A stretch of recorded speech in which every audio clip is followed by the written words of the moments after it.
attention. So it's very important that you ignore them. But the primary means of your spiritual protection is remaining in the state of grace. Never allowing yourself to commit a mortal sin or to fall into the state of mortal sin. Because as soon as you do that, you end up causing some difficulties. And it basically boils down to this. When Eve, to put it in the context of Eve, when Eve fell, the fathers of the church say that she was actually created, and then she was led to Adam, and that leading to Adam for his judgment meant that she was created into what's called the state of subordination, which means that she was under Adam as far as the natural law goes and as far as the structure of the family goes.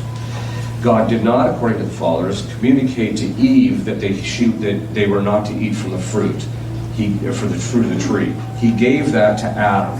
Adam then told Eve, we are not to eat of this fruit, so that it was clear that the proper headship would come from Adam in the determination about what constitutes the proper religious activities within the family.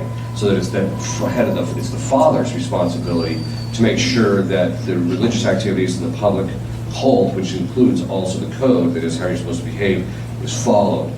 So he communicated that to Eve. When Eve ate the fruit, what she did is she stepped out of a twofold order, which all comes together in one. One, she stepped out from underneath the authority of God, who has a right to make the determination about what they can and cannot do. The second thing is she stepped out from underneath the authority of her husband. And in doing that, she ended up becoming subject to diabolic influence. By committing a mortal sin, as I mentioned yesterday, the effect of every mortal sin is possession. God just blocks it in most cases.